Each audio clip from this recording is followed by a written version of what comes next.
শরীয়তপুরে শিশু হৃদয় খান নিবিড় হত্যা মামলার রায়ে দুজনকে মৃত্যুদণ্ডাদেশ ও একজনকে ৩টি ধারায় ২১ বছরের কারাদণ্ড দিয়েছেন নারী ও শিশু নির্যাতন দমন ট্রাইব্যুনালের বিচারক। দুপুরে বিচারক শেখ হাফিজুর রহমান এই রায় দেন। নির্মাণ কাজেও আমি বেছে নেই CSRM TMT 500W, committed for better still।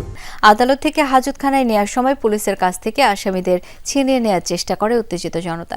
এ সময় বিশৃঙ্খলা সৃষ্টি হয়। মামলায় বলা হয়, শিশু নিবিড় সদর উপজেলার ডোমসার ইউনিয়নের খিলগাঁও এলাকার মনির খানের ছেলে। 2023 সালের 31 জুলাই নিবিড়কে অপহরণ করে আসামিরা।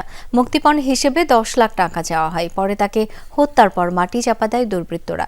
পুলিশ তথ্য প্রযুক্তি সহায়তায় জড়িত 4 জনকে আটক করে। তাদের দেয়া তথ্যের ভিত্তিতে ইট ভাটার পাশের একটি নির্জন স্থান থেকে শিশুটির মরদেহ উদ্ধার করে।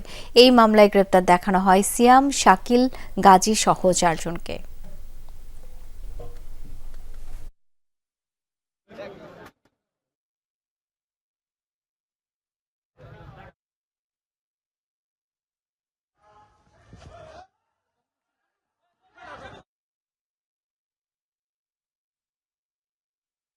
আসামি সিয়াম সর্দার এবং শাকিল গাজীকে বিভিন্ন ধারায় যাবজ্জীবন সাজা দেন এবং 302 ধারায় প্রমাণিত হওয়ায় আসামিদের মৃত্যুদণ্ড আদেশ দেন। এবং আসামি তুহিন গাজী, তিনি শিশু হওয়ার কারণে তাকে 21 বছর আটক আদেশের নির্দেশ দেন।